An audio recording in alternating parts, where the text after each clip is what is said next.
Welcome to the Week 7 Fantasy Football Brothers podcast. My name is Blake, and I'm here with my younger brother Carson, and we've got some games to preview. How you doing today? I'm doing quite well. We do have a lot of buys to talk about this week, and with my own personal fantasy team, it's very apparent as we're recording this on Tuesday, so waivers have not happened yet. And as of right now, I can't even fill my starting lineup. So there's some important teams on buys. So I guess we're ready to jump right into that. How are you doing today, though, first? I'm good. I'm hoping that we're having some return customers here today listening Yes. in on our analysis as we get into Week 7. Let's just kind of jump in. Let's go position by position. So let's start with which quarterbacks are we going to be missing that are fantasy relevant this week? I mean, Josh Allen, obviously, from the Bills. So, I mean, as I have on the screen, it's Bills, Cowboys, Jaguars, Chargers, Vikings, Steelers. I'd say 4 out of the 6 are very fantasy relevant. That being Josh Allen, Dak Prescott, Justin Herbert, and I'd say Kirk Cousins is getting to be relevant, if people aren't deeming him as that already. I don't think Lawrence or Roethlisberger are too relevant, but that's 4 very important quarterbacks that are probably people's number ones. So that's difficult to deal with, I would say. And are you feeling about the same? Oh, absolutely. Yeah, I mean, it gets even worse when you get to running backs. Oh, Every team except for the Bills, really, where you've got Ezekiel Elliott, James Robinson, Dalvin Cook, Najee Harris, and I know that. Austin Eckler. Yes, yes. That is. Are they all okay? Well, they're not all top 10 because I know Cook's been injured, so he's out of that. But they're all top 10, They, close to it at least. I'll tell you this: they were all drafted inside the top 10 at their position. Oh, for sure. I mean, maybe I don't know. Is Robinson for sure top 10? I don't know about that one. Well, yeah, He's playing it like it though. So yeah, that's true. But we're talking about like RB10. Either way, a lot of talent is missing this week. for Let's move on sure. to wide receivers. Yeah, you got Stephon Diggs. I mean, Sanders and Emmanuel Sanders. Beasley are becoming relevant as well. I was just gonna go big names because I feel like you could name every single team. You got Amari Cooper and CeeDee Lamb, and I know you didn't say tight ends, but Dalton Schultz is relevant too. And then you got Marvin Jones had a big game last week, and Chenault had a decent game, and then Keenan Allen and Mike Williams, and then Justin Jefferson and Thielen, and Deontay Johnson and Chase Claypool. Yeah, it's a ton of relevant people, and that's why my team is decimated this week. And yeah, I'm definitely feeling it, and I'm sure a lot of fantasy managers are. Yeah, for sure. Dawson Knox also for the Bills. He Oh yes. broke a bone in his hand in that 2-point conversion. Did you see that he threw a pass to Josh Allen for a 2-point play? Yes, I didn't know that that was him that threw it, but I did see that that happened, and that was the play he broke his hand. I think it was injured prior to that play, and Josh Okay. Allen was trying to like wave the play off, but Dawson, well, they went ahead and did it, and they converted Oh. it. But yeah, he went out after that play. Oh wow, I didn't realize that. That's crazy. Something else that I did not watch last night, but I saw a lot of highlights, and something I'd like to say is that that one Derrick Henry run didn't even look real. it's it's alarming to see a big man like that running Yeah, that the fast. biggest running back in the league, and he looked like he was on 2 times speed, and everyone else. It's like seeing old highlights of Wilt Chamberlain almost. Wow, let's not get too far ahead of ourselves. Almost. But Almost. all right, we spent enough time talking about buys, players that aren't going to play this week. Let's move on to Thursday night's matchup with the Broncos and the Browns. Yeah, so with the Broncos and the Browns, I did kind of go on a rant on Fant last week, but he kind of proved me wrong, leading the team in receptions and adding a touchdown for a big day, 9 receptions for 97 yards and a touchdown.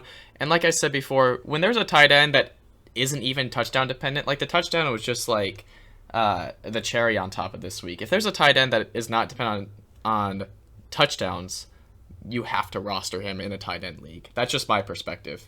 Yeah, we 'Cause there play are in PPR format, Yes. so catches are what we're going for out of our Oh. pass catchers. I haven't even thought. I've been so relieved that we've moved on from forcing starting tight ends that I haven't even thought about standard leagues that force them. That is ridiculous. Oh my god, that'd be so awful. That Yeah, would be. that's if you don't have Kelsey, you're probably in trouble.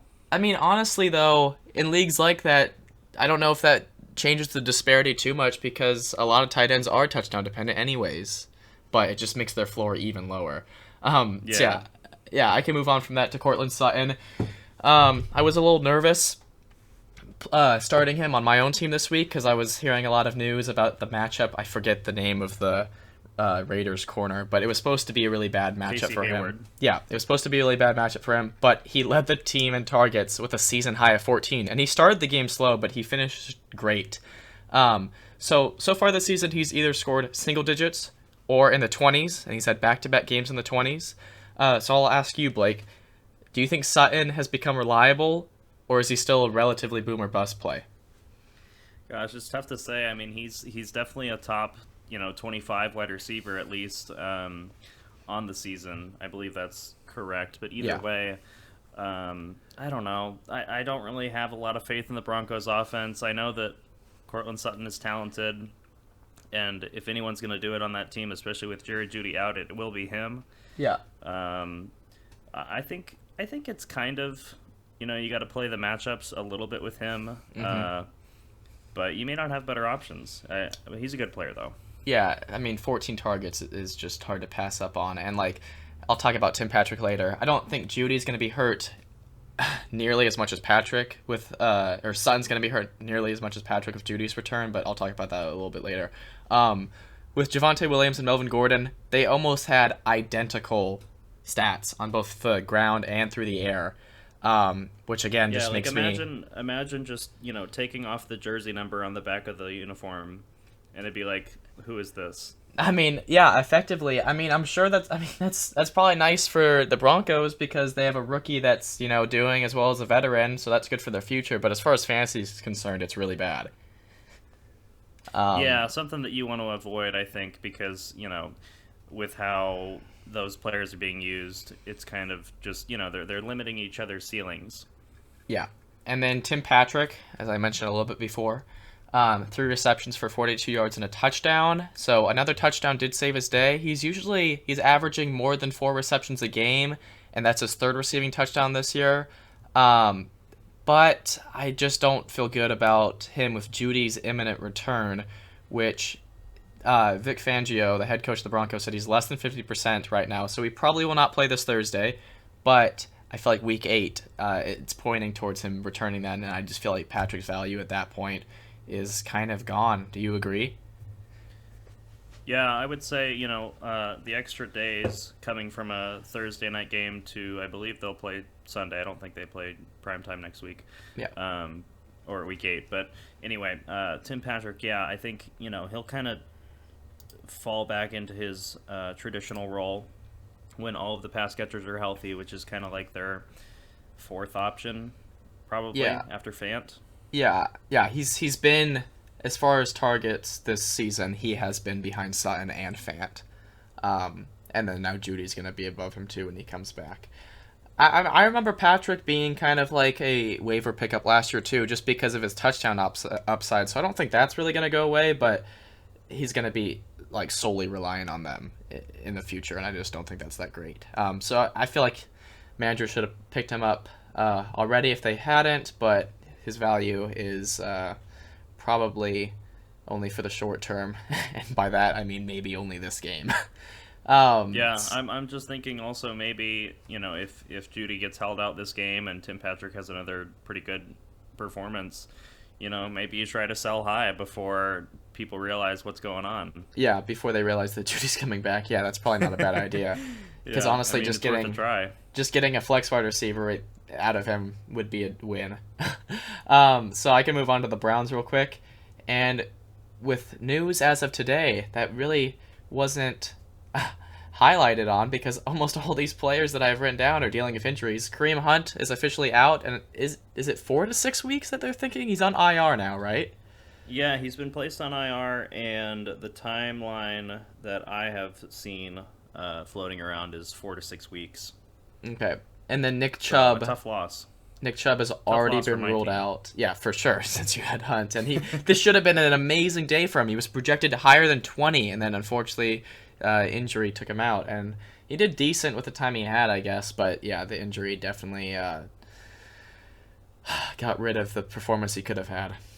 Yeah, that and Arizona is just like a legitimately good football team. Oh yeah, they were in complete control of that game. It seemed so. Yeah. That was yeah. We'll talk about them more 6-0. later.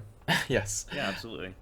Nick Chubb has already been ruled out for Thursday as well, which is a little concerning for this backfield.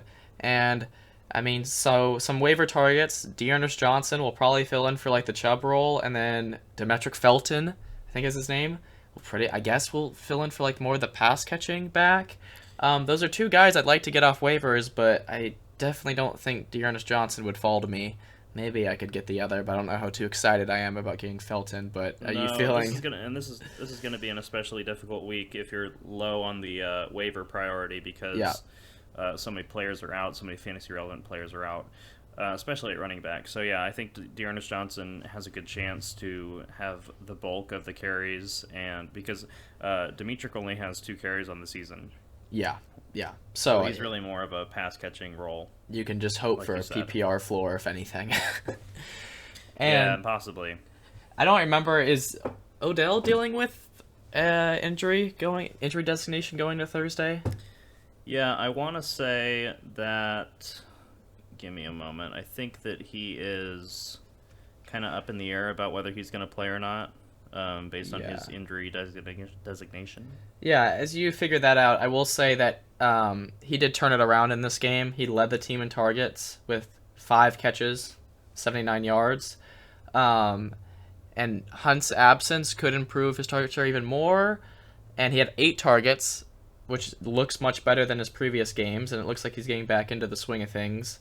Do you have his injury designation now? The main thing that I'm seeing is that he didn't practice on Tuesday, and it's his shoulder. Okay. If he plays, though, do you think he's flex worthy?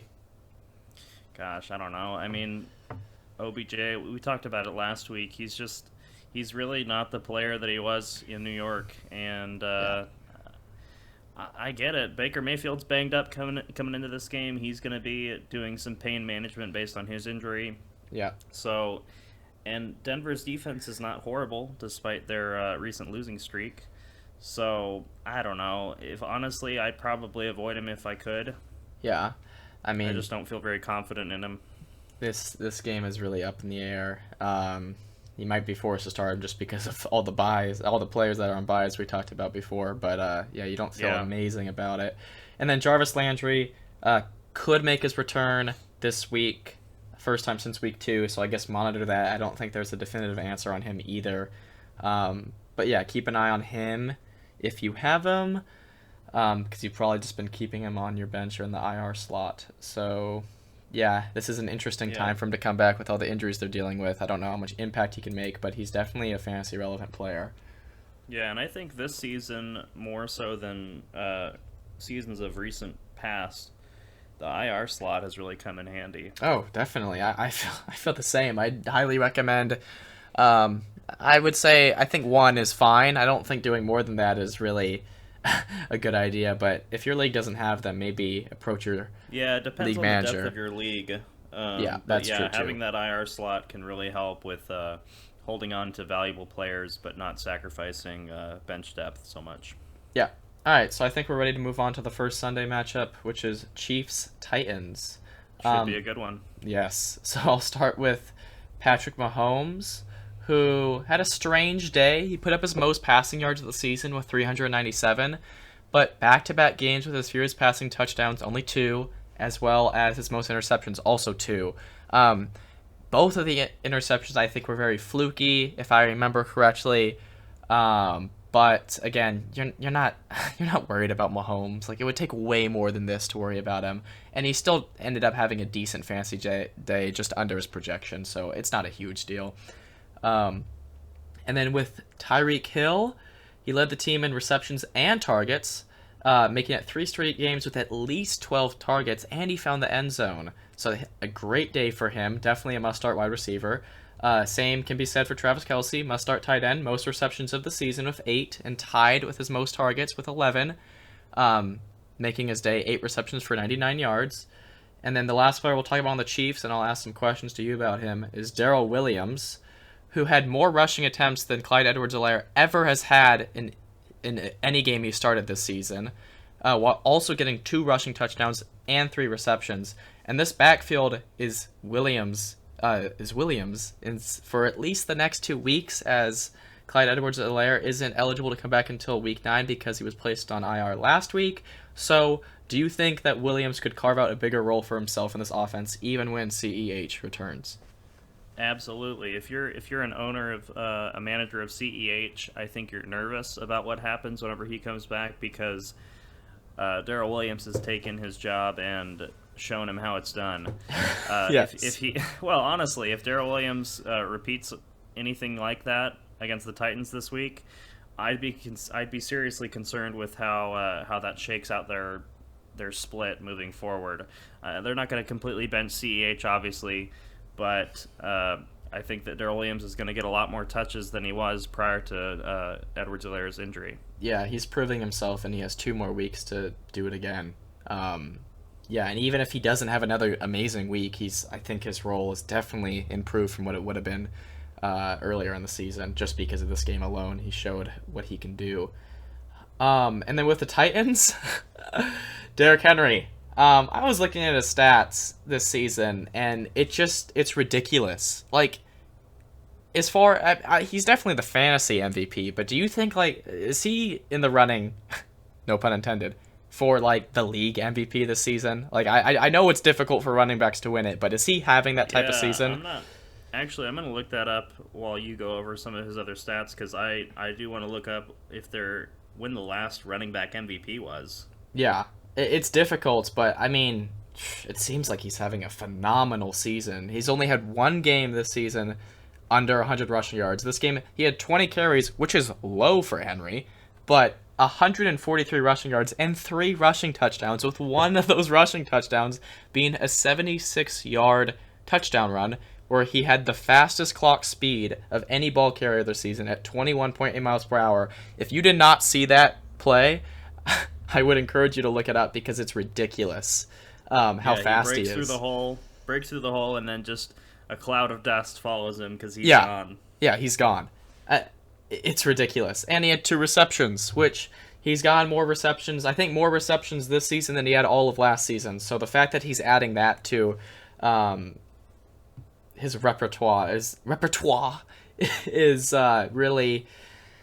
really amazing. It's just like, the only bad thing you could have said about Henry really is that he doesn't have the receptions, and he's still not getting a ton, but he's getting more, and it's just ridiculous. Well, so if you watch that game, he actually caught 6 passes, but 4 of them were turned down for penalty. Oh, that's actually ridiculous. Yeah, they're getting him more involved, and it's probably because, Brown and Julio, which I'll talk about next, struggling. I will say that AJ Brown had a decent game, led the team in targets with 9, and this was tied for his most targets this season. Do you feel better about Brown after this type of a performance? Real quick, I want to go back on the running back MVP. The last time that happened was 2012. It was Adrian Peterson. Okay, yes. Who ran for 2,097 yards and 12 touchdowns. Derrick Henry already has 10 touchdowns and 750 yards with 2/3 of the season left to go. So he could do it, for sure. Oh, absolutely. I think it's very, very possible. Of course, that was almost 10 years ago, and so the league has changed a bit in how the game is played. But when you put up stats like Henry is, it's hard to deny. So, yeah, let's move on to A.J. Brown, though. I do feel... he had a good game. Yeah. And Julio Jones was rolled out with, less than 4 minutes left in the fourth quarter. Yeah, it was near the end anyways. Most of that game. That being said, the Titans had most of their offensive weapons available for most of that game, and A.J. Brown had a good game. I would say that, it might be a good time to try to sell high. I don't know. Julio Jones being out, I don't know. It's tough to say, because A.J. Brown historically has been really good, and this is his first appearance like that this season. So Yeah. it depends. It depends on your record, I think. If you're in a good position and you've just managed to have AJ Brown on your team despite that, then keep him. If you're in trouble, maybe you're down some running backs. I wouldn't be looking at you funny if you tried to move him. Yeah. Really, the only reliable person in this offense is Derrick Henry, and I mean he's arguably the most reliable in the league. But that's sad for Ryan Tannehill because he had been extremely reliable for a long stretch of games. I think like there was some stat in like some time frame where he was like QB3 over like the span of a season and a half. It was something really high like that. I don't know if that's the exact stat, but he was very consistent, and we haven't seen that Tannehill this season, and it's mainly due to probably all the injuries that Brown and Julio have been dealing with, and just the team leaning on Henry, and you can't really blame them. Do you feel similarly about Tannehill?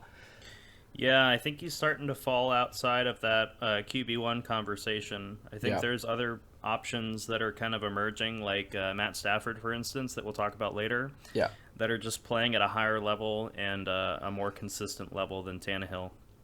All right, so we'll move on to the next game, which is the Washington football team versus the Green Bay Packers. And we'll start with Washington, where Terry McLaurin had another disappointing day with only 4 receptions for 28 yards.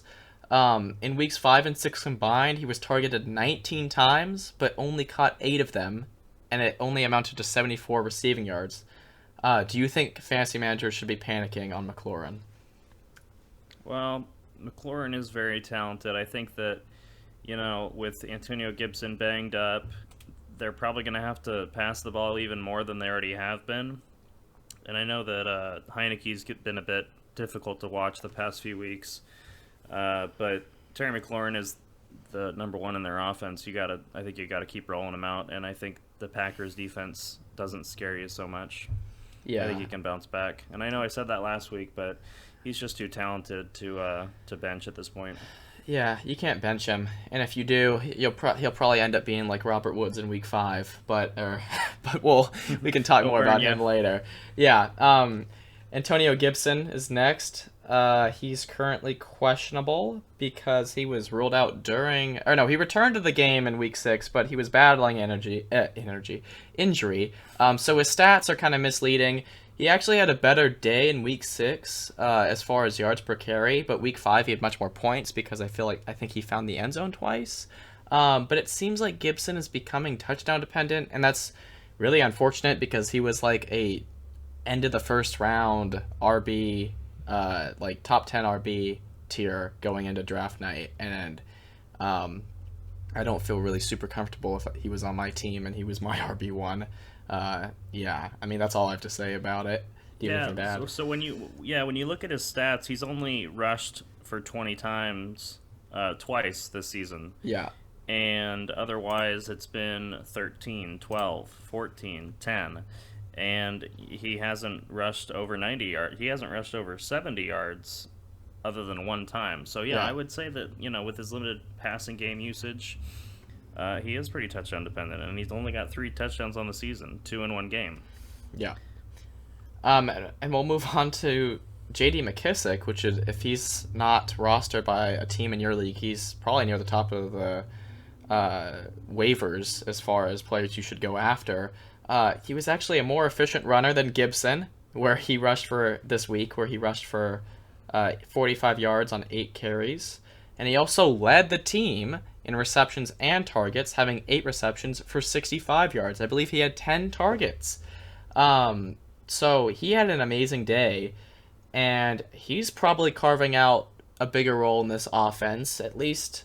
I mean, I don't think that what's crazy about him, he's much more versatile than Gibson, but you obviously feel better about Gibson. So how do you evaluate McKissick? Yeah, McKissick has these games, occasionally through the season where he'll just, pop off. He's kind of like Naheem Hines in that regard. Mm-hmm. The trouble is that you don't know when those games are going to come. So it'll be interesting to see with Gibson's injury if he's able actually to get his full workload going. I think that you'll probably see McKissick's role reduce, but Yeah. if they have to keep pulling Gibson out because of his shin or whatever else he's dealing with, then McKissick has the opportunity to have more offensive snaps and therefore more opportunities fantasy wise. Yeah, and let's move on to the last player for Washington, which is someone you identified very accurately as a good waiver grab. And if you did that, congratulations, because Ricky Seals-Jones had a decent day with 4 receptions for 58 yards and a touchdown. And in Week 7, that tight end role is going to be all his again because Logan Thomas isn't eligible to return in Week 7. And his Week 6 performance makes him worthy of a waiver acquisition, in my opinion. And yeah, I mean, you called it last week, so I'm sure you agree this week too, Yeah, right? I'll take the praise for that. That was my call, and I feel good about it. I feel good about it this week too. I think that, like I said, the football team's going to have to keep passing the ball, and RSJ is going to be there for some targets in the middle. I think that's a good opportunity for managers that use a tight end. Yep.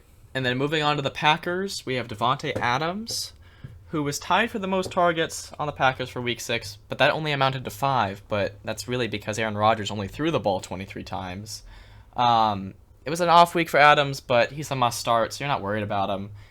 So we'll move on to Aaron Jones. He had 13 carries. Nervous. Huh? Yeah, a little nervous. Yeah, I'm Yes. a little nervous about how Aaron Jones is being used. Adams and Jones are 2 players that, have always been considered must-starts.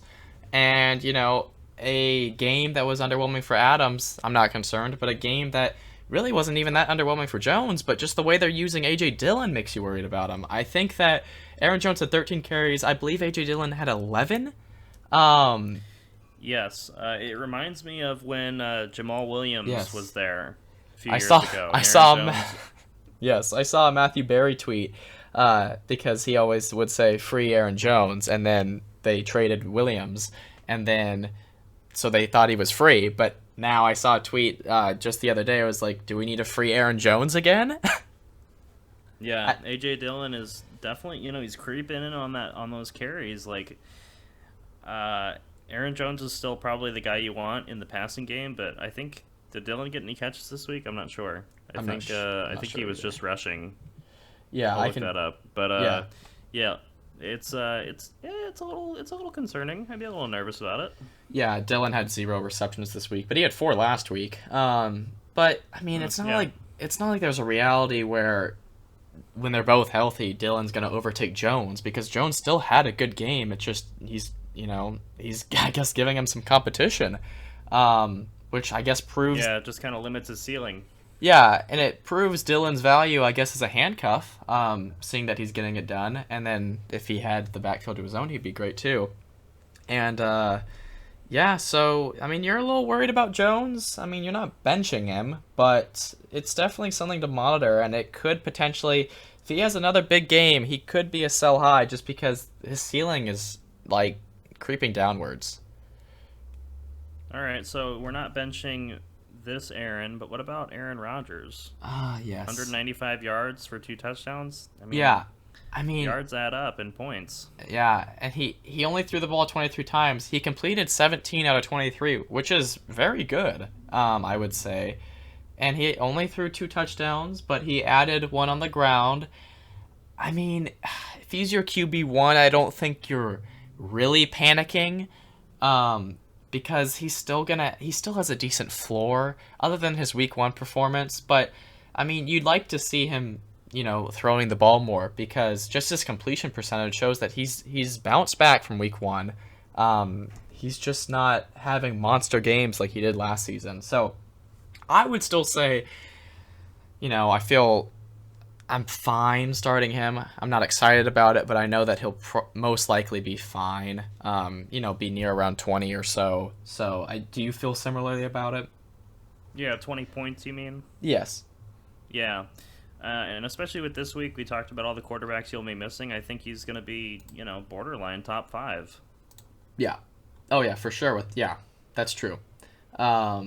Just by comparison alone. So we'll move Yeah, on to so the next no game. worries on Aaron Rodgers. Yes, for sure. We'll move on to the next game, which is the Bengals versus the Ravens. We'll start with the Bengals. Joe Mixon had a great day. 18 carries, which is not even close to his highest this season, but he always gets a ton of carries. But he also added 5 receptions, which is pretty high for him, for 59 yards and a receiving touchdown. So he's proven himself to be a must-start RB1 in my opinion. And just seeing him get receptions increases his ceiling even more, because he's always close to 20 rushing attempts in games that he's completely healthy in.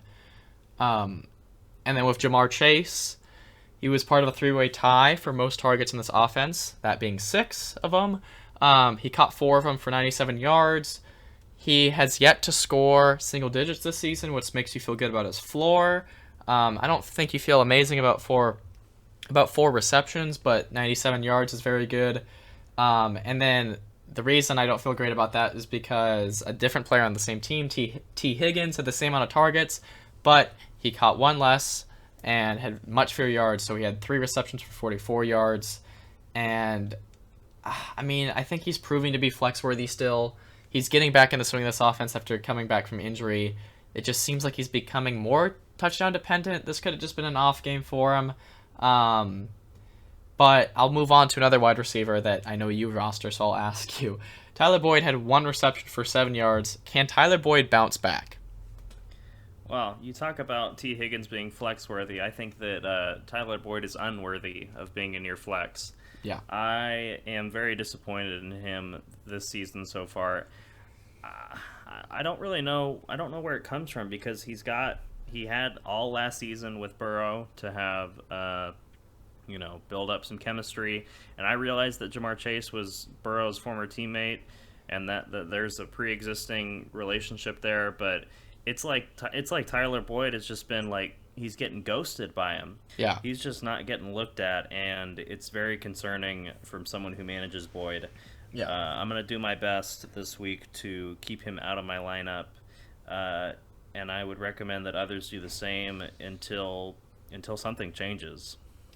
Yeah, and then with Burrow, as you mentioned, I think he had his best game of the season in 6-point TD passing leagues, and I think he's proving to be a safe starting quarterback. 19 for 29 for 271 passing yards, 3 passing touchdowns, throwing only 1 interception, but rushed 5 times for 20 yards too, which adds some points. He seems to be doing pretty well, and I feel like like I said, 6-point passing touchdown leagues, I believe he's only had 1 game under 20, and that's true.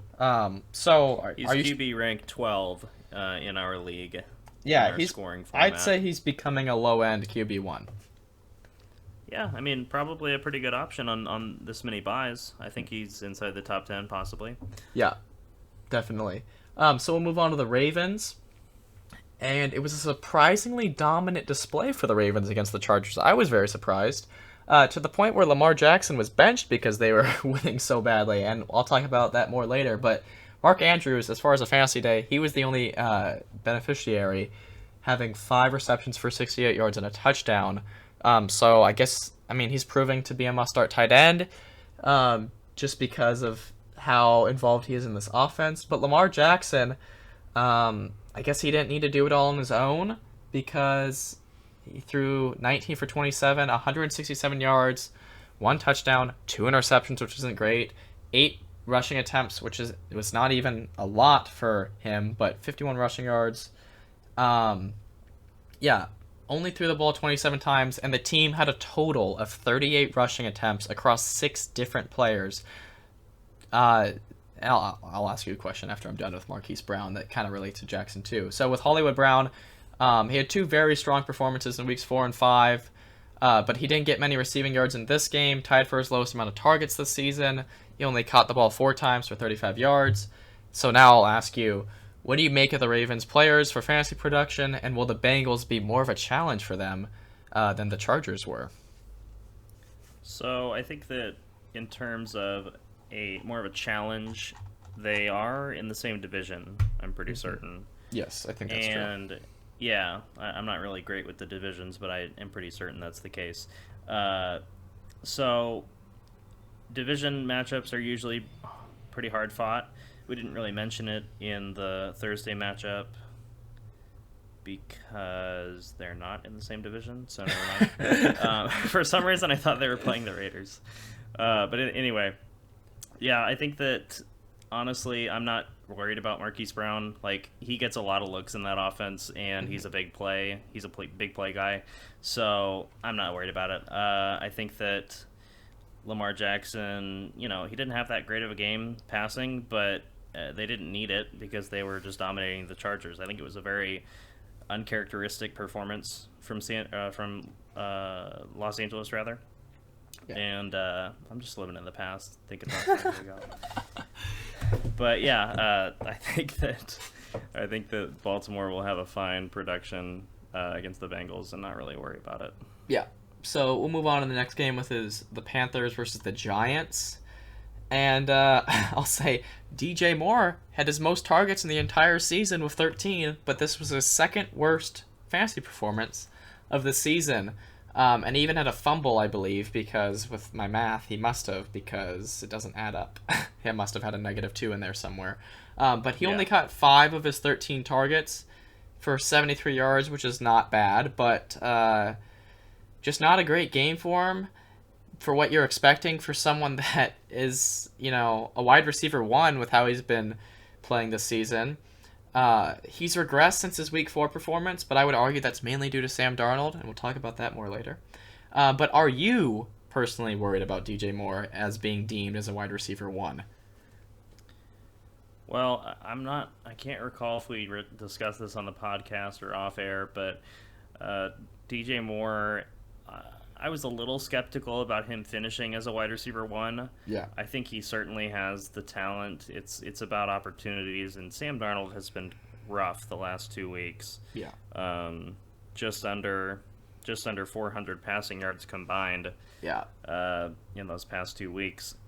The only thing that's really reassuring is that he's not throwing the ball to Robbie Anderson. Yeah. So it's not. So that's a nice segue. Yeah, Robbie Anderson had 3 catches for 11 yards, and luckily for anyone who started him, he got a touchdown too.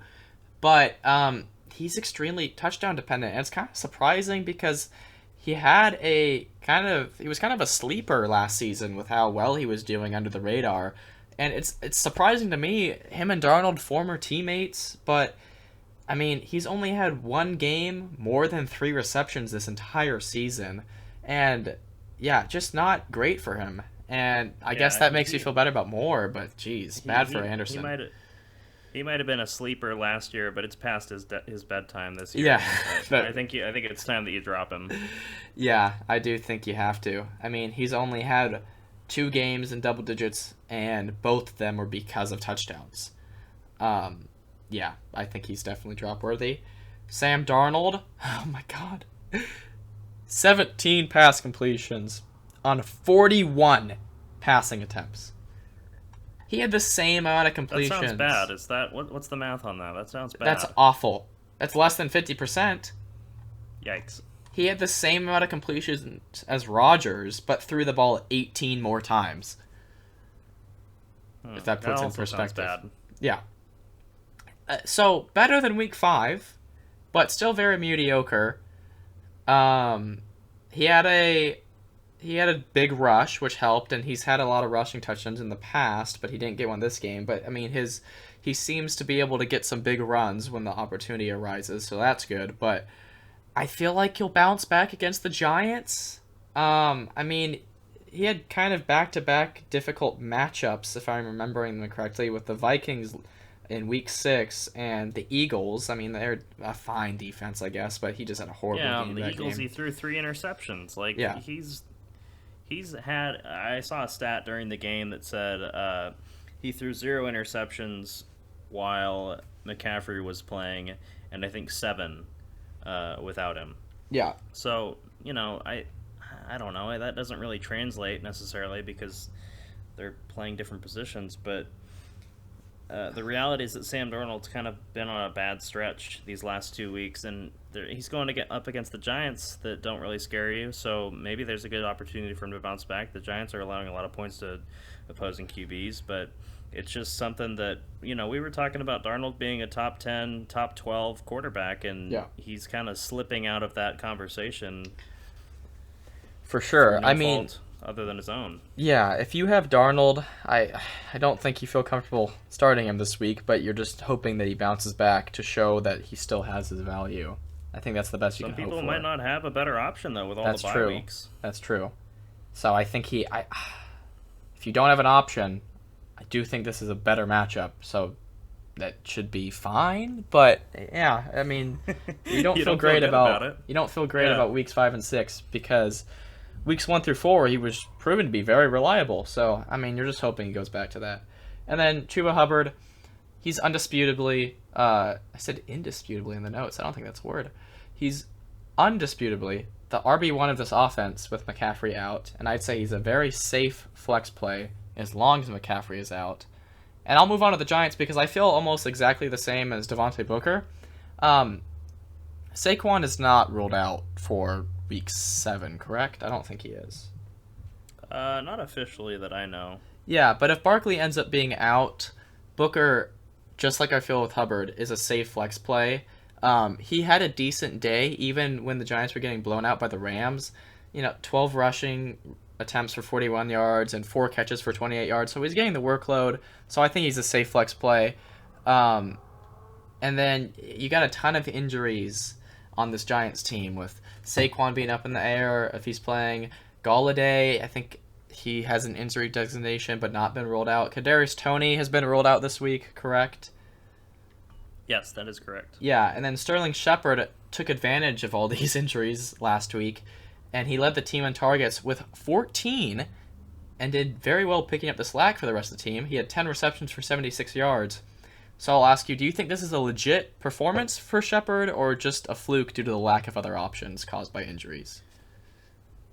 Well, I think it's a combination of them, really, and I know Yeah. that's kind of paradoxical, but Sterling Shepard was doing this earlier in the season. We just haven't seen it in a while. Yeah. I think I'm going to look up his stats right now, but he that stat line from last week's game does not surprise me. I mean, in the first 2 weeks, he had 16 catches on 19 targets Yeah. for a little over 200 yards in a passing or in a receiving touchdown. So he was doing this before. He's just been hurt. I think that people who held on to him during that injury stretch, I think you got a top 25, top 30 wide receiver pretty handily. Yeah, I would agree. So I think we're going to move on to the next game, which is Falcons-Dolphins.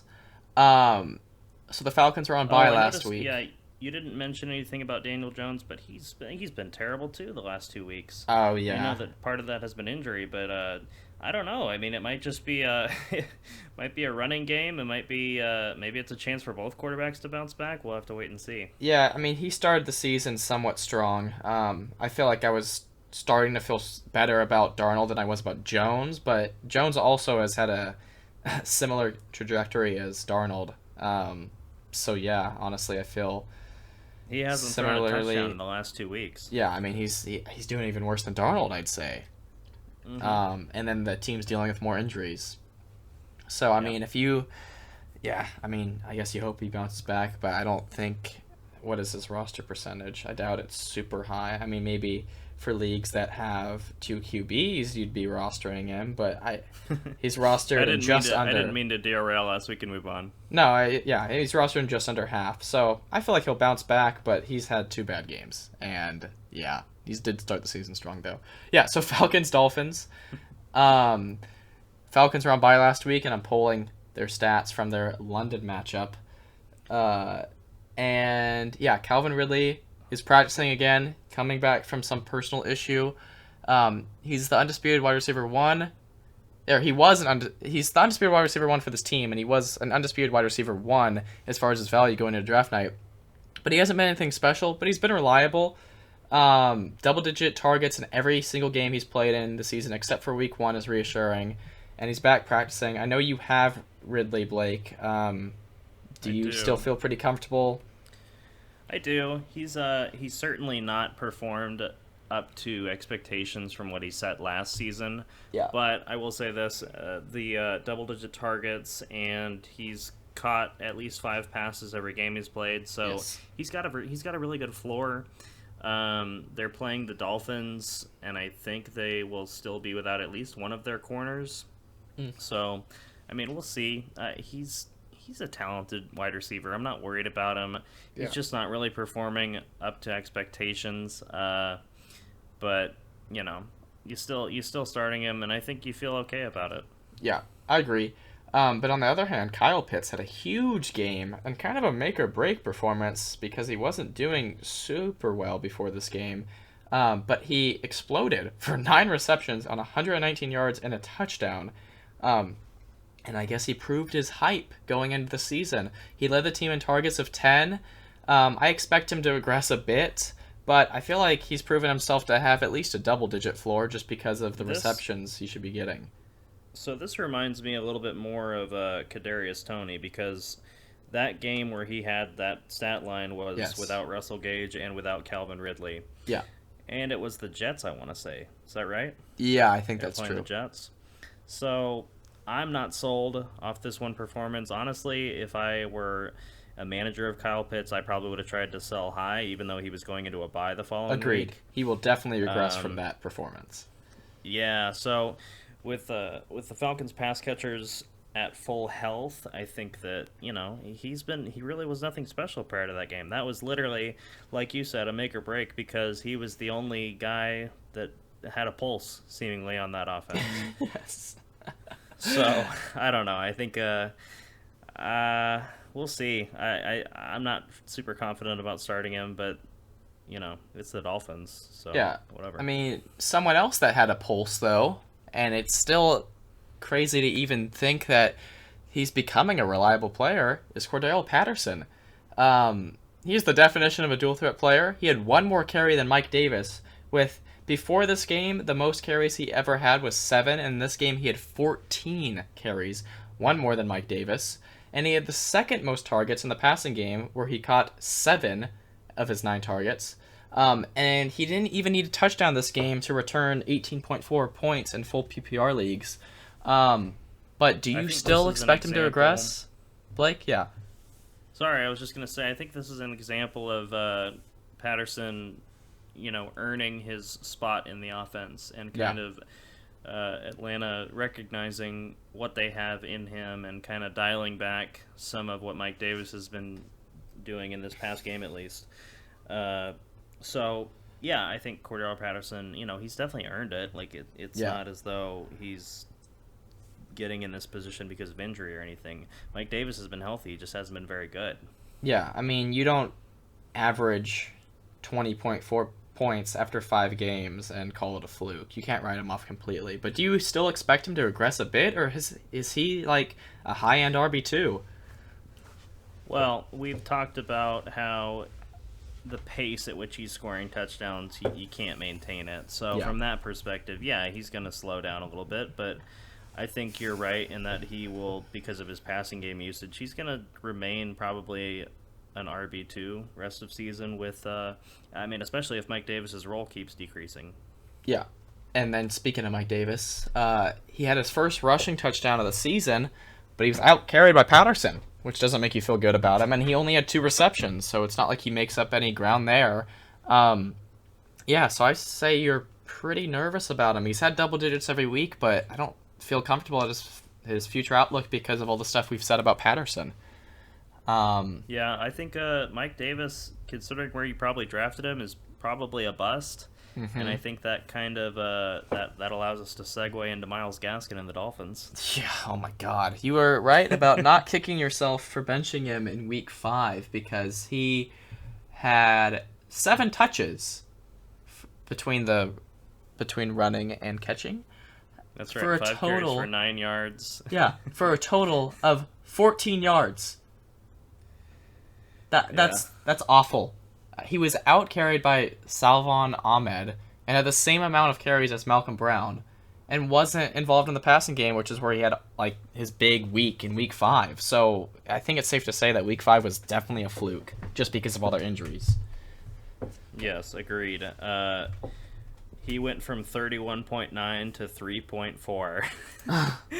That's awful. That's like a stat line from a quarterback that had a really good game and then got injured the following game Yeah, exactly.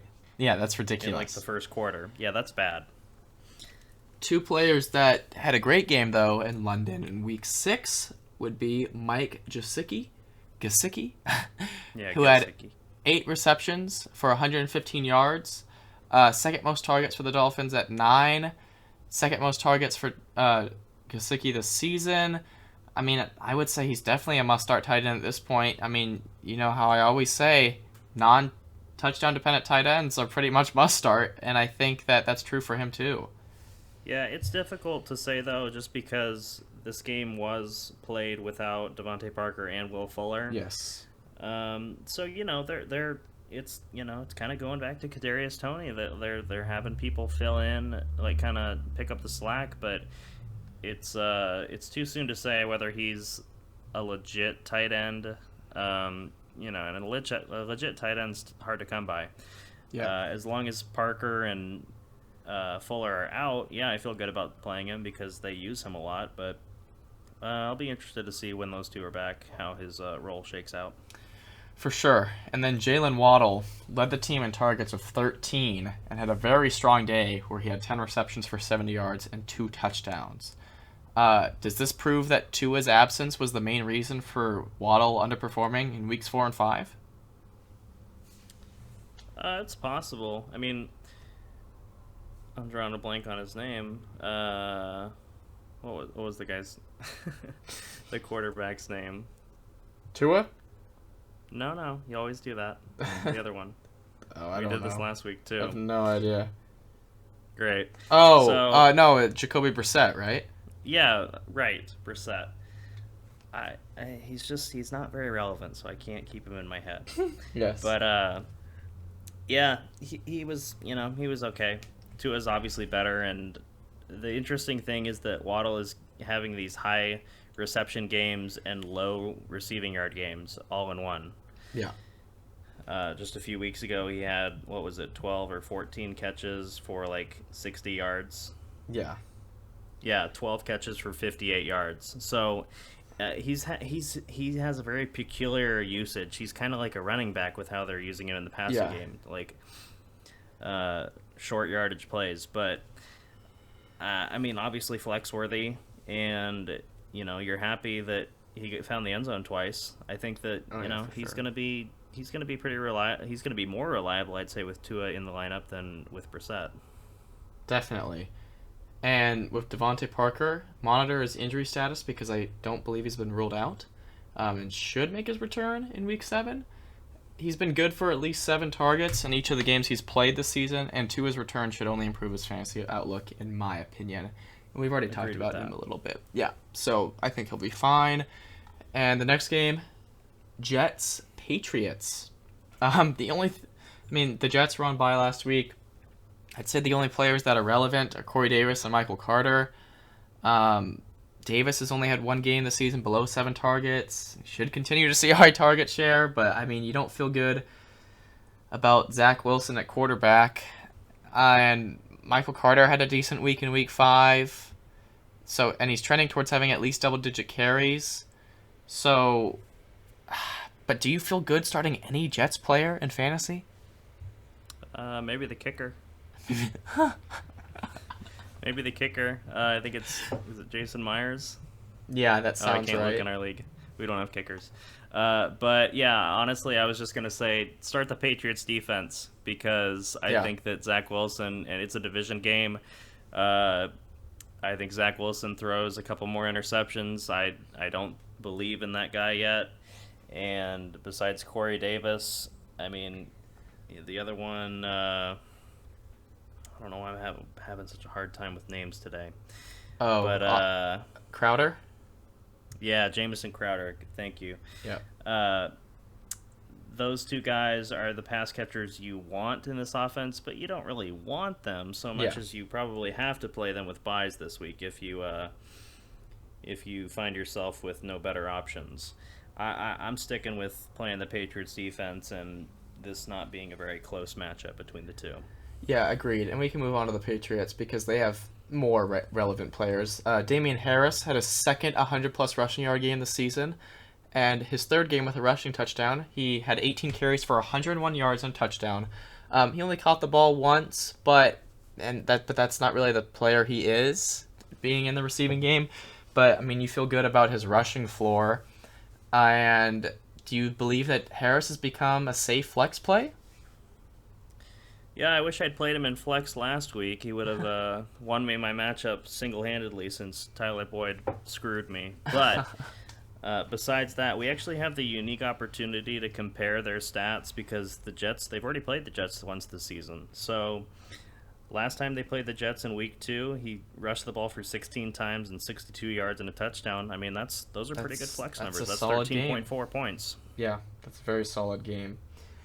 Hunter Henry and Jonnu Smith, kind of how I said last week. I don't feel like you can really start either of them because they just detract from each other. And this week they only combined for 4 targets and 2 receptions. Henry was just lucky to find the end zone. So we talked about it last week.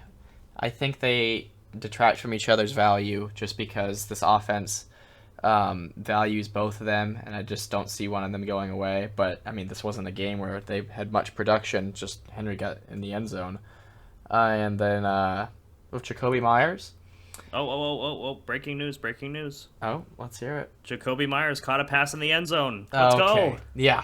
I saw that on Twitter before I saw the GIF basically saying that was false because it was ruled back. There was a penalty. But he did actually catch a pass in the end zone that counted, but it was only for a 2-point conversion. So it's ridiculous. Yep, the streak continues. Yeah, the streak continues. I am certain it will break this season just with the amount of targets he gets. He only had 6 this game, but he led the team in targets. Mac Jones only threw the ball 21 times. So, I mean, him leading the team in targets is still good to see, and there'll be days where he has even more targets. So, there'll be better days for Jacoby Myers. Mainly because, I mean, it's not even really close. He has 52 targets on the season, and that's 22 more than the person that has the second most targets, which I believe is Aguilar. So, better days ahead for Jacoby Myers, in my opinion. Yeah, I agree with that. I think this is the season that he gets his receiving touchdown. I mean, it was going to be really tough last year with Cam Newton starting. He probably ran 21 times in one game. He threw the ball so infrequently. Yeah. Very frustrating to watch, but I think there's a very good opportunity in this offense this season that streak is broken. All right, and Bruv, I'll hand it over to you to take over for the first matchup with, I guess, your notes, which would be Eagles-Raiders. Yeah, I got to shake off the rust a little bit. We're switching it up in terms of the format. So let's go ahead and start with Jalen Hurts. And we talked about this Eagles offense last week in our news episode that you should expect for Week 7 coming out on Saturday. Yes. But, yeah, Jalen Hurts, I mean, very few completions, only 12 on 26 attempts. It's a better matchup coming ahead against the Raiders, and his rushing ability provides a high floor. I'm not worried about him. He's putting up points, and you can't diss him for that. Yeah. Miles Sanders, Carson, how do you feel about him? I mean, I'm pretty sure I talked about it on the news episode we upload on Saturday, which definitely go check it out if you want more analysis on the Eagles and the Buccaneers, because we spent, I think, over 10 minutes just talking about that matchup alone. But Miles Sanders going into the season was someone I was definitely avoiding based off his value. Like, he was being valued as pretty much a high-end RB2, and I just didn't buy it. It was ridiculous because he was valued even higher going into last season. But, I mean, he had a mediocre season last season, if I remember correctly. But his value still stayed high, and he's just proving that he is not valuable. Nine rushing attempts. I know that in the second half, and we talked about this, he was very efficient with his carries. But he probably racked up like 30 or 40 yards off of just a few carries in the fourth quarter alone. Yeah, but if he's most likely your RB2, unless you went really running back heavy in your draft, and 9 carries is just atrocious for a game that he is completely healthy in. Yeah, and you got to think about all the players on bye that are, fantasy relevant running backs. So you might not have a better option, but If you can try maybe go for a D'Ernest Johnson or something like that because Yeah. Miles Sanders not feeling great. I mean, heck, Uh, because of all the buys I'm having this week on my team, I'm starting Kenneth Gainwell at running back. So, and he's a okay. player on this team that we're not even talking about, but he's the other running back that has. Yeah, it's a foregone conclusion that you will lose this week. Well, I'm facing It, the worst team in the league. No offense, Bryce, if you're listening. well, Bryce is starting a real team. You're starting a bunch of scrubs. It's So true. It's true. I'll tell you this: if you win your matchup this week, I'll buy you a lollipop. Okay, I'm looking forward to it. All right, so Devontae Smith, 4 targets, not great. He had 2 catches for 31 yards, but it was a rough passing game for Hurts. So he's still the wide receiver that I want on that team if you're going to have an Eagles wide receiver. Otherwise, Dallas Goedert, who didn't play because of COVID reasons, with Ertz gone, you feel a lot better about Goddard having a independent role as the tight end spot in that offense. So you got to feel good about that, especially in PPR formats. Agreed. All right, let's move on to the Raiders. Now, Derek Carr is kind of. We're hearing, we'll say, talk about him being a reasonable bye week fill-in for quarterback. But here's my thing with him: he hasn't thrown for more than 2 touchdowns in any of the games so far. So, how does that make you feel for someone who has to replace a quarterback? I mean, he's getting the yards, isn't he? If I remember my analysis from last week, like this is not a out of character game for him. He's second in passing yards in the league. Yeah, so I would say if you're being forced to start him because of like buys on your team, I think you feel fine because his passing yards gives him a great floor, and if he just has a game with, I don't know, 1 more passing touchdown, he's gonna have a great day.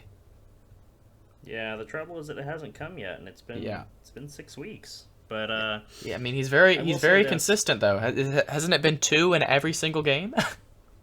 Every game except for Chicago, where he put up a stinker of 0 and 1 interception. Yeah. But yeah, I think I get it. A lot of quarterbacks on a bye. If you got to play them, I think there are definitely worse options. But that lack of a ceiling with his passing touchdowns does concern me. Let's move on to the running backs. Josh Jacobs had a season high 16 carries. You like to see that. Caught 1 pass for 29 yards, but he's kind of touchdown dependent, Yeah. And with his inconsistent passing game usage, I don't know. It's a tough week though for running backs, so I get it. I get why you have to start him. Yeah. Kenyon Drake though, what do you think about his performance? Can I just say, I think this will sum up how I feel about him. This past week, week 6, he had 21.3 points on 6 touches. That's really efficient. You like to see that. I don't buy it at all. Yeah, I think that, and I said this last week, I said drop him, and I don't feel bad about him putting up a crazy good game points-wise, because like you said, 6 touches, I mean, you're not going to get fantasy points, you're not going to have them fall into the end zone twice on 6 touches week after week. That he's got an unreliable usage in this offense. He had 1 touch in week 4, and it was 1 rush for 2 yards. And let's just say he had 2... Okay, no. He had 4 more touches in week 6 than he had week 5, and that amounted to 19.8 more points. Yeah, I don't buy it. Yeah, me neither. I'm okay with you, if you dropped him, I think you made the right decision because you probably filled in for someone who's going to be doing a little bit more with their opportunities. Henry Ruggs, what did I say? Boom or bust, right? Yes. Yeah, so he caught a touchdown on a long pass, probably 50-yard plus, I want to say. Finished the day with 3 catches for 97 and a touchdown. Like I said, these are the weeks that you get from Henry Ruggs. Can he do it against the Eagles? Maybe. Could he not? Maybe. We'll just have to wait and see. But I think someone that we can kind of dig a little deeper with is Darren Waller. He only had 5 targets, and that's such a noticeable drop from 19 targets in Week 1. Yeah. How are you feeling about Darren Waller so far on the season? I mean, he's still the tight end 4. In leagues Is that that saying have much? no. In leagues we have to start a tight end though, he's a must start. I mean, he just is. Like, yeah, you can't give up on him. But yeah, it is week 1. He started the season so strong. And other than week 5, he's had double digits in every single game. So, I mean, he's giving you a decent floor, but I feel like he'll bounce back. I mean, he's not going to go all the way back up to what he did week 1, but I just feel like this is, for Derek Carr getting so many passing yards, it's a little surprising. But I feel like you'd still have to be comfortable with him, especially if you're playing him in the tight end slot. Oh yeah, no doubt about that. I think he's just been underwhelming at the tight end position, considering where you probably drafted him. Yes. All right, let's move on to our next matchup between the Lions and the Rams. These two teams traded in the offseason, swapping quarterbacks and future draft picks. And let's start with Jared Goff. Jared Goff stinks. He's got 3 games with 0 passing touchdowns on the season. I hope for the Lions' sake that those future draft picks pay off, because they got boned on this trade in terms of quarterback talent. Jared Goff does not look good, and the pass catchers, I mean, not that he has anyone to really throw to besides Hawkinson, which we'll talk about in a moment, but it's a rough look for the Lions that are winless so far on the season. Oh, for sure. Yeah. I mean, I agree with everything. It shows you. I mean, I can't believe Stafford did anything. It just show. I'm glad that Stafford has had his chance to show that he is a very good quarterback, and the Rams gave him that opportunity. So I'm happy for Stafford. I can't believe that Goff made a Super Bowl. I know he was playing better that season, but just imagine if, like, I don't know, even Stafford was there. Well, and remember, too, that was one of the most boring Super Bowls of your lifetime. Yes, and it was mainly because of, like, they even got there, I'd say mainly because of, like, Todd Gurley and just, like, the talent of Woods and Kupp. And wasn't Cooks there back then, too? I mean, I believe he was, yeah. Goff had a ton of weapons, and now you're seeing that he can't carry a team. Yeah.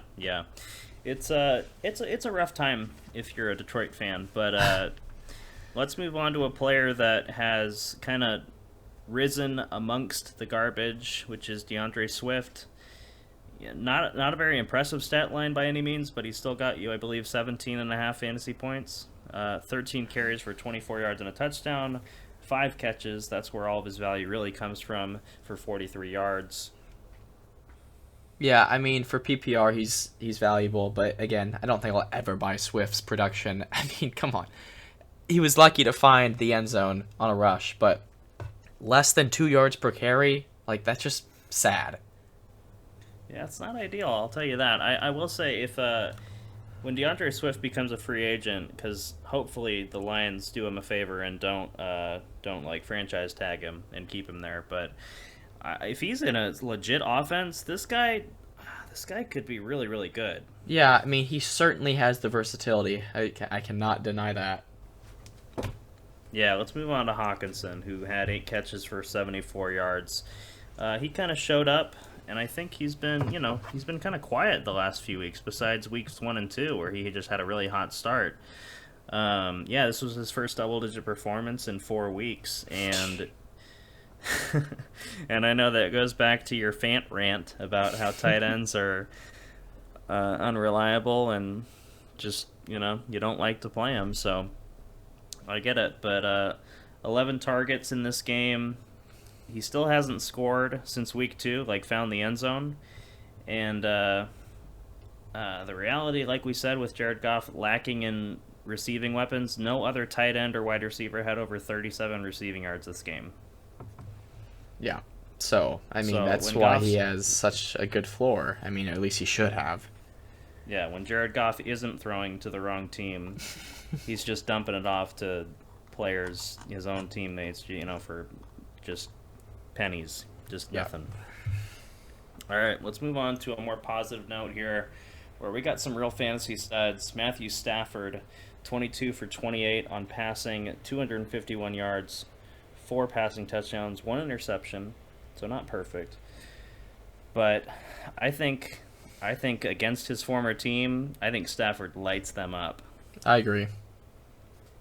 Yeah, and this game is at home for the Rams, correct? I mean, with the way this is listed, that would be true. I believe that's the case. Yeah. So, too bad that he doesn't get to go do it in his old home stadium. But I think they just demolished the Lions this week. Yeah, it's in Los Angeles. Okay, that's what I figured. Yeah, Darrell Henderson, a lot of carries, 21 carries, 78 yards and a touchdown, and then he gets another touchdown off of 2 catches and 29 yards. I'm really happy that I drafted this guy, and I got a really good value out of him. Oh, for sure.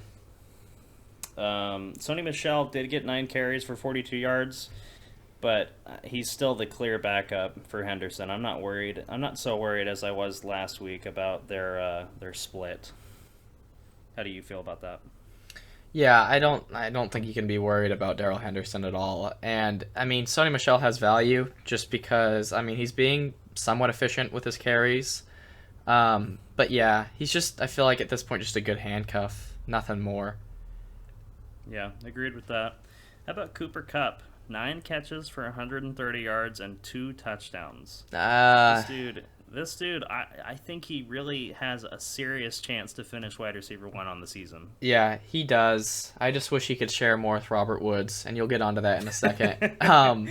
But yeah, double-digit targets in every game this season. Is there another wide receiver that's done that?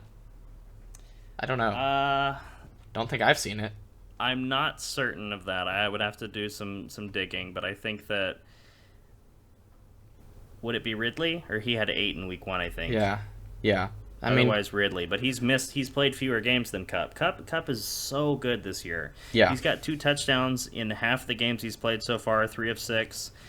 And over 90 receiving yards in all but 1 game so far. And to think that pretty undisputedly Robert Woods was being drafted ahead of him. Yeah, it just, it goes to show that sometimes preseason ranks are just not what they end up being, Yep, it's true. Yeah, Robert Woods did have his game salvaged, if he started him, which he probably should have after he went off the prior week, but 2 catches for 31 yards and a touchdown. If he doesn't fall in the end zone, I think that, he's kind of in the same situation as the other players that we were talking about before, that if they don't score, they're probably like, you're not starting this guy. He's not really proven himself. Yeah, I feel like if he had a big week this week, he definitely would be like a sell high on everyone's trade recommendations. But I feel like he has literally proven that he can't be reliable, even if he was to have another big week, which is disappointing. I don't know exactly why they're playing this offense like Kupp is the only wide receiver there. It's great for Kupp owners, but not so much for people that have Robert Woods. Yeah, you find yourself in a tough spot because you can't trade him after that performance, and you can't trust him week to week to be a starter in your lineup. So yeah, I don't envy your situation rostering Woods. Nope. All right, let's move on to Bears at Buccaneers.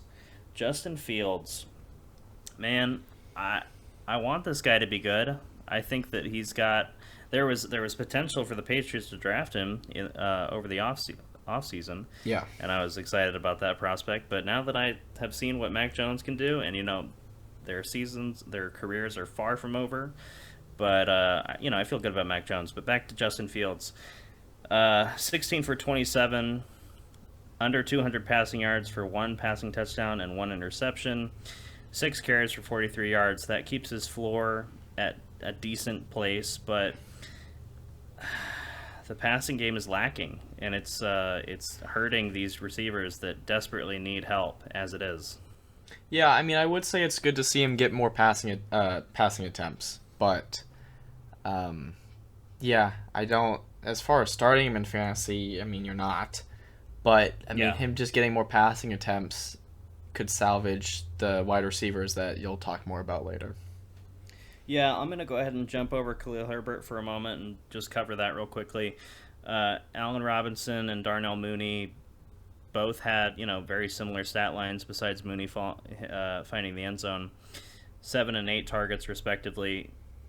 This upcoming matchup against the Buccaneers is a good matchup, but until Justin Fields improves as a passer, I think you need to probably avoid them. It's just tough. It's so tough with so many teams on a bye that have fantasy relevant wide receivers. Yeah. Yeah. Agreed.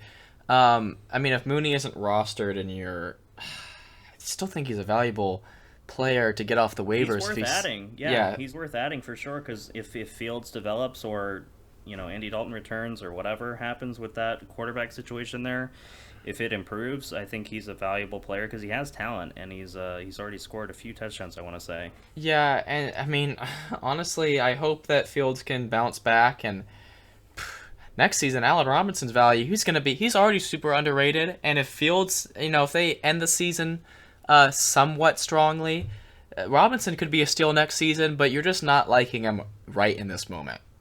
Yeah, for this season's purposes, he is a bust of a draft pick at this point. Yeah. All right, let's go ahead and double back to Khalil Herbert, who had 19 carries for 97 yards and a touchdown, as well as 2 receptions for 15 yards. Hopefully, you pick this guy up because he really showed up in his first start. Yeah, I mean, he's had a phenomenal day for someone that would have been third in the depth chart for their running backs. Yeah, agreed there. And funnily enough, the only other player who carried the ball in this game was the tight end Cole Kmet, besides Justin Fields and Khalil Herbert. So it's clearly his backfield to play with as long as Damian Williams and David Montgomery are unavailable. Although I will say that there's word that Damian Williams may be returning this week. I was just about to ask. And then I don't know how that makes you feel about Herbert. But with the amount of times they're running like they did in week 5, I mean, he still has value with Montgomery being out as well.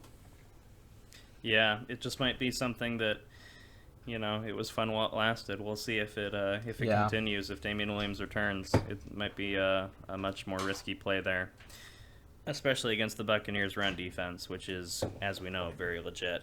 Yes. Let's go ahead and move on to the Buccaneers players. Of course, we got my guy Tom Brady. Didn't have the best fantasy day, but got the win, played well. By no means was it a bad game for him. Just not as many points as he was projected, and fewer than you'd like to see against the Eagles' defense. Yeah, and I think you just need to focus on the 34 for 42. I feel like that's really great and shows why he is, arguably the GOAT. It just, even though he didn't get many passing yards or have too many passing touchdowns, it's just ridiculous how well he's playing. Even if it doesn't always translate to fantasy, most of the time it is this season. Yeah, I agree with that. I think part of it also came with just how well Leonard Fournette played. 22 carries for 81 yards and 2 touchdowns, including 6 catches for 46 yards. This is the running back that you want to roster in this offense. And we talked about this before, but, Carson, what do you do with Ronald Jones if you have him? I don't. What's strange about this is, because they went into the season with it kind of being up in the air, who would have more value, I don't think many people are rostering Fournette and Jones. But honestly, that's, the only situation where I feel like he's worthy of being on a roster. Agreed. I think, yeah, if you're gonna handcuff him, that's okay. But yeah, otherwise, he's wasting a spot in your roster because he's just not getting any touches. Yeah, agreed. All right, let's move on to Antonio Brown and the other pass catchers. 9 catches for 93 yards and a touchdown. Another big game. 13 targets. His second game on the season with double-digit targets, and his 4th game with at least 7. He's easily the best value for where he was drafted among these Tampa Bay pass catchers. Would you agree? For sure. He was drafted 3rd, and I don't know what the position rankings say. I feel like for sure he's got to be higher than Evans, right? And I mean, Godwin sometimes has bigger weeks, but I mean, it's hard to say that one is so much more reliable than the other two, but Antonio Brown was drafted as the third by far out of them three, and he's proving everyone wrong for doing that. So their rankings are 15 for Brown, 21 for Godwin, and I'm pulling up Evans as I speak, which is... It's got to be lower. 14. Wow. I'm surprised. So he's actually ahead of Brown still by one, despite the dud that he did last week. 2 catches for 27 yards, no touchdowns. Evans has these games, though. He puts up a lot of points or he puts up very few points. There's just games where he's going to disappear in this offense. The last time he did it was week 1, so he had a decent stretch of being a very productive wide receiver, but, you know, you should know this. You should expect this from him because it's just something that happens for whatever reason. Yeah, agreed. And then Chris Godwin, who was the middle performer of this game, he hasn't scored a touchdown since week 2, but he is getting at least 5 targets every game and at least 55 receiving yards in all but one game. You know, he feels like he should be due for a touchdown soon. He's a very talented player. I know that he gets looks in the red zone, so I'm not worried about him. And I think that it's a pretty good matchup against the Bears. So, yeah, I'm gonna keep rolling with him. I think I'll call it right now. He scores a touchdown this week. I hope so. Mm-hmm. All right, and then Rob Gronkowski, who did not participate in this previous game. There is no official word on whether he will play or not this week. Honestly, personally, I would not be surprised if they held him out until after their Week 9 bye. Just given the injury of fractured ribs and a punctured lung, like, he's got some recovery to do still. And he even said himself earlier this season that one of the reasons that he retired early was because he was always returning from injury, you know, too quickly. Yeah, I'm glad you mentioned that. I'm like, we're talking about somebody who has literally retired, so I doubt they're going to rush him back in just because of, I mean, his injury history and just, you know, I mean, I know he probably retired because he didn't want to play without Brady, but it's also because of his injuries, so they're not going to rush him, I don't think, either. Yeah, so we'll have to, you know, monitor that going into Sunday, but again, I would not be surprised if they held him out this week and weeks in the future as well. Yes. All right, let's move on to Texans at Cardinals. Brandon Cooks, 9 catches for 89 yards, no touchdown, but 13 targets. He finally bounced back after struggling for a few weeks. I think it was 2 or 3. He's the only fantasy relevant player that the Texans have, I believe. Would you agree? Agreed, for sure. Just as far as like a consistent floor, and I know that this is a bounce back game, but this just has to be how he performs more regularly, just because of their lack of options. Yeah, we saw last week that a couple guys, what was it, the two Chris and Chris.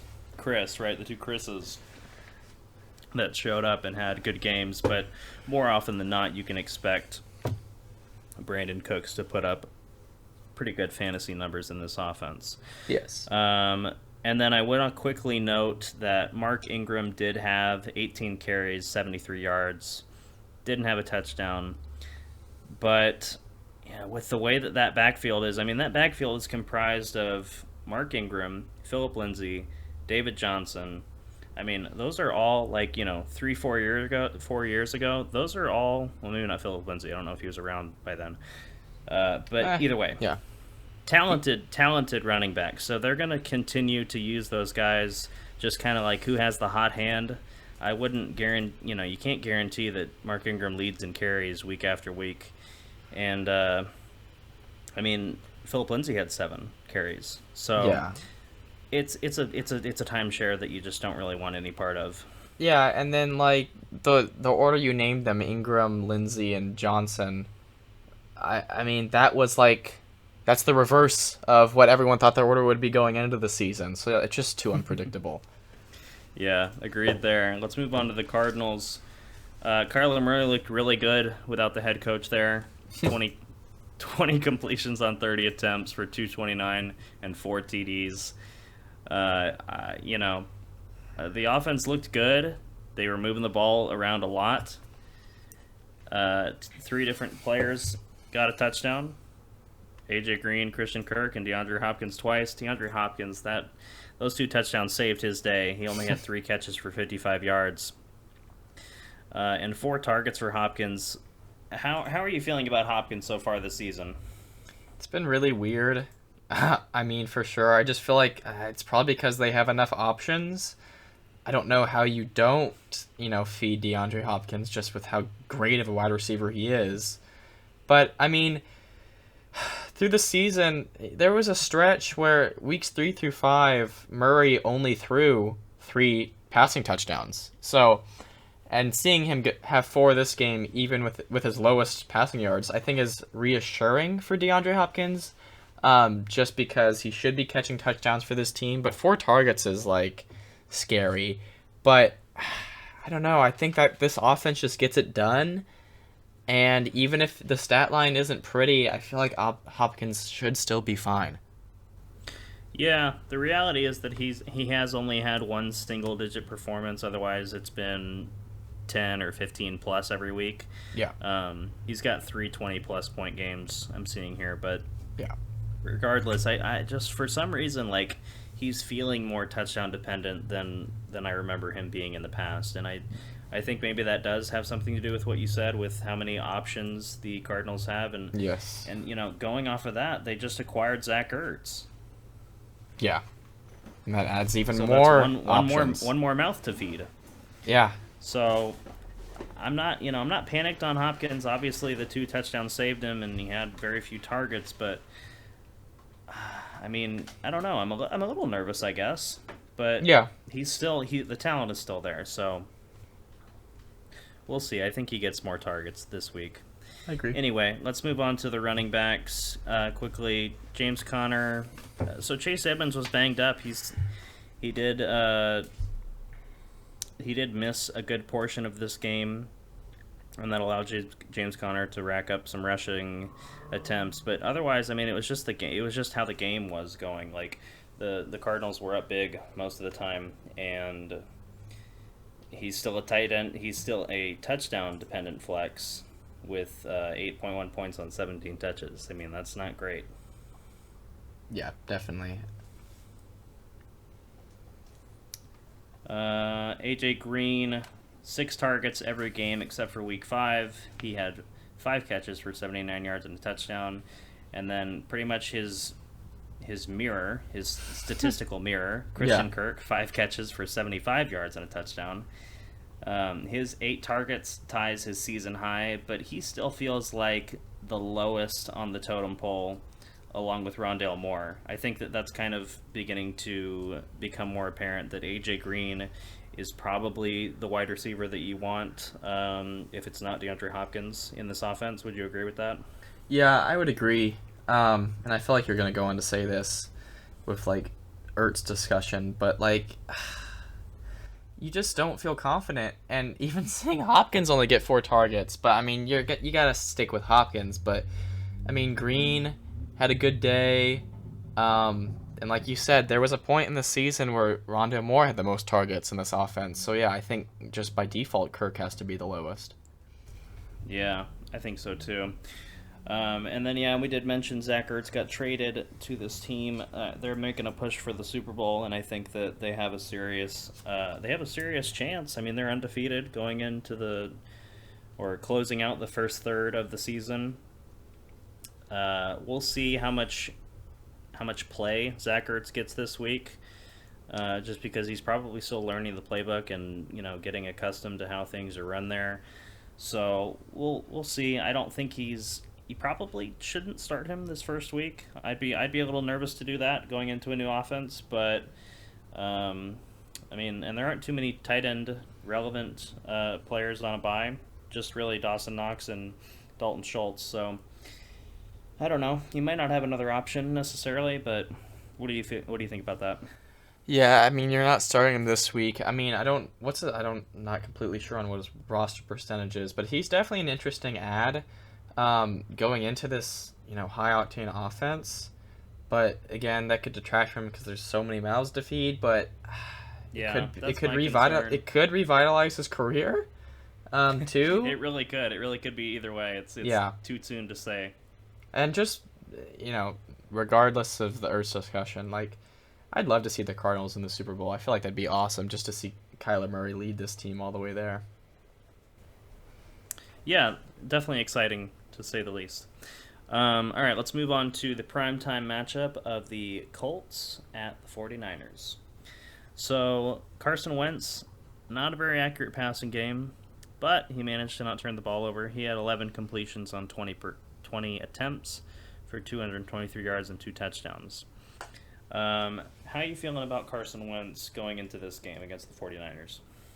I mean, no turnovers is relieving, but I mean, you don't feel good about 20 passing attempts and him barely getting more than 50% of them completed. And I feel like, as you'll probably say later, that was probably a big contribution to Pittman having a, not very productive day.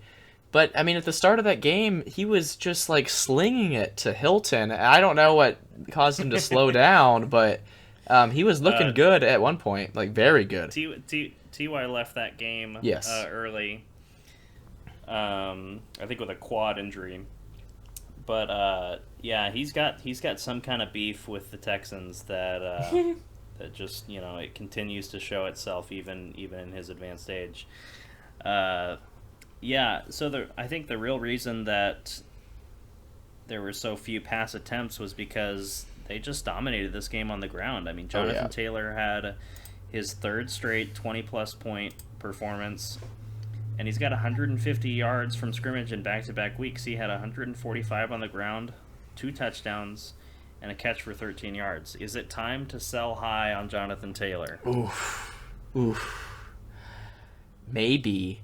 I don't know. I feel like a lot of people that have him, that drafted him as like a, low-end RB1 are probably rejoicing that he's like playing like he did at the end of last season. But, selling high would not be a bad idea. I don't know what's going to happen with Hilton getting more and more healthy, and, Wentz should be throwing more on days that Taylor isn't just like proving himself with every carry. But, I mean, that's interesting. I don't think his ceiling is too much higher than it is right now, but his floor certainly is lower. So I feel like that's got to be... If you're a team that's struggling, I feel like it's a no-brainer. You got to sell high. But if you're a team that's doing decent, I mean, maybe ride out and see where this goes, because this could be legit. I mean, he ended the season last year like this too, so he could, go on a great streak. Yeah, definitely something to consider. And yeah, we'll quickly address Michael Pittman Jr. He did have only 2 catches on 3 targets for 35 yards, but better days are ahead. It was a game where the ground game was the main focal point, and it's only his first single-digit scoring performance since week 1. Yep, and I've started him in both of those weeks. I've started him in more, but yeah. Yeah. Quickly onto the 49ers. I was going through making these notes, and I typed out what I had to say about Deebo Samuel. He's yet to score fewer than double-digit points.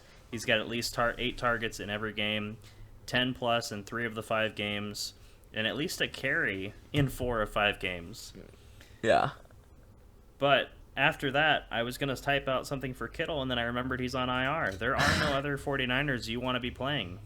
Definitely. Yeah, it's ridiculous, honestly. It's honestly ridiculous. Yeah, I mean, it's a running back fallout on that team. The quarterback play is unreliable.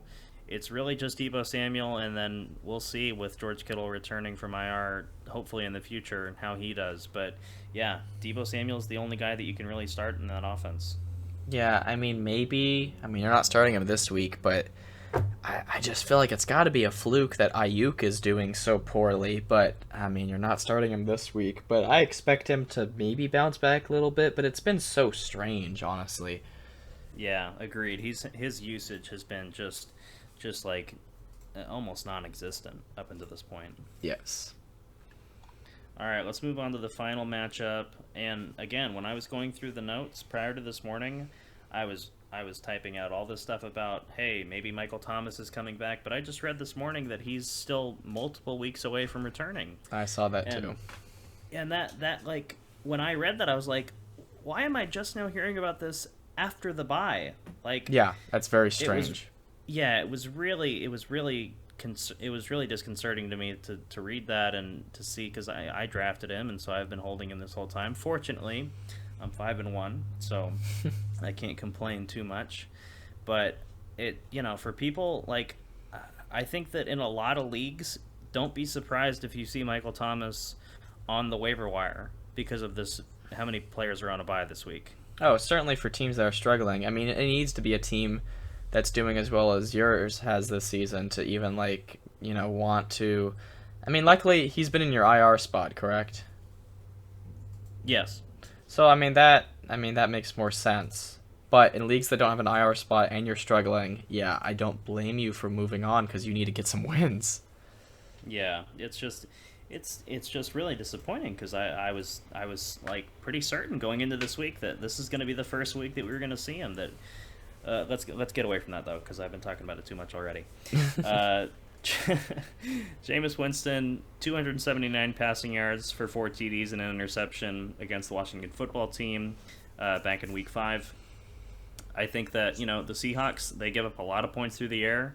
So I'm not worried really about. I mean, the only thing I'm concerned about is Jameis Winston has a tendency to turn the ball over, but it's got to be another good game for Alvin Kamara. He had a 2-touchdown performance, 1 through the air, 1 on the ground last time they played.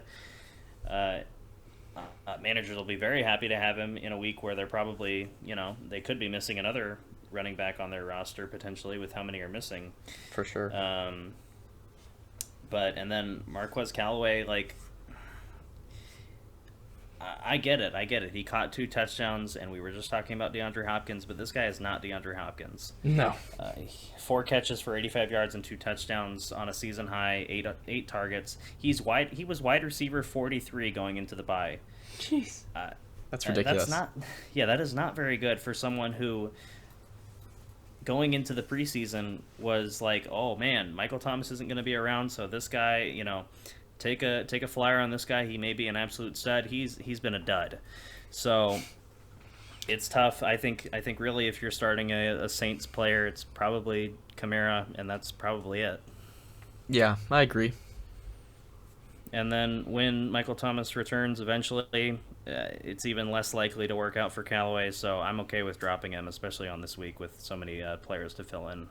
Yeah, for sure. Yeah, it's just been really disappointing. He was a very popular sleeper pick late in drafts because you would have thought he would have been amazing value for the situation he was entering in, and he's disappointed even at that value.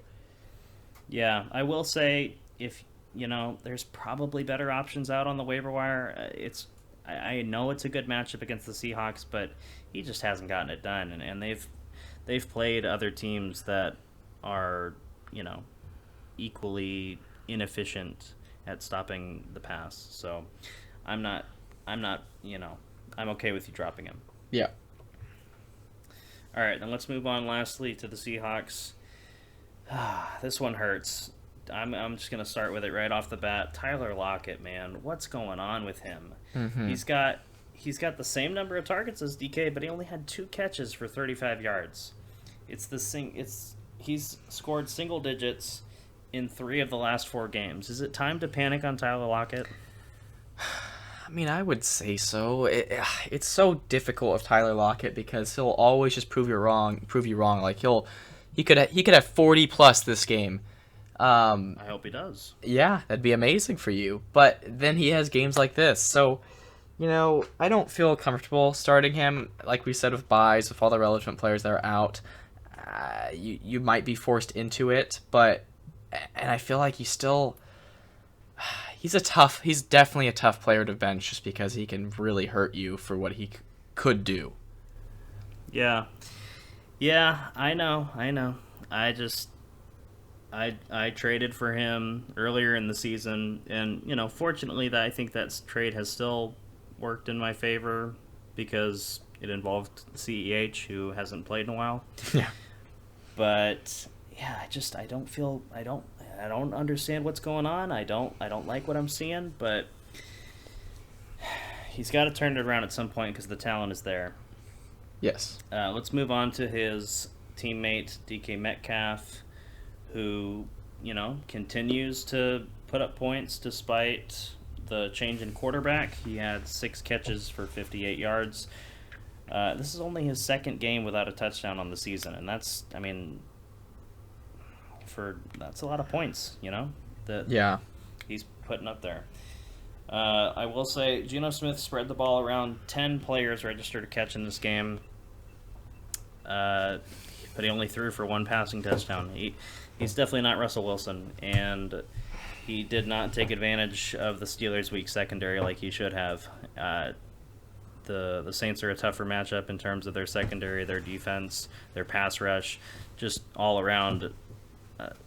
I think an all-around more well-rounded team than the Steelers. So I certainly don't expect anything special from Geno Smith this week. Yeah, I agree. I feel like he's not going to get any better because he had a good matchup. He might get more comfortable, so he would do better in, tougher matchups, but I don't see his ceiling being too much higher than this, honestly. Yeah, and then maybe something that will allow him to get some more passing touchdowns is just how crowded and how banged up this Seattle backfield is. Alex Collins had a great game, 20 yards or 20 carries for 101 yards and a touchdown. But Rashad Penny is designated to return from IR. It's gone from a crowded backfield with Travis Homer and DJ Dallas. Yes. And now they're adding Rashad Penny potentially. And Collins is not necessarily 100% going into this matchup with a hip injury. But I'll just say this. I think that if the Seahawks want to win this game, I think they're going to have to rely on their pass catchers. I don't think they're going to do it by pounding the rock the whole game. Agreed. Completely agree. All right, well, that wraps up the Week 7 game preview episode of the Fantasy Football Brothers podcast. I hope you guys enjoyed. Carson, do you have anything to say before we go? Not really. It'll be an interesting week for me with all the buys I'm dealing with, and I know a lot of you are in the same situation, maybe not as dire, but I guess I'm looking forward to talking again on the video we'll upload on Saturday. And yeah, that's really all I got. All right. Thanks, guys, for listening. Bye-bye.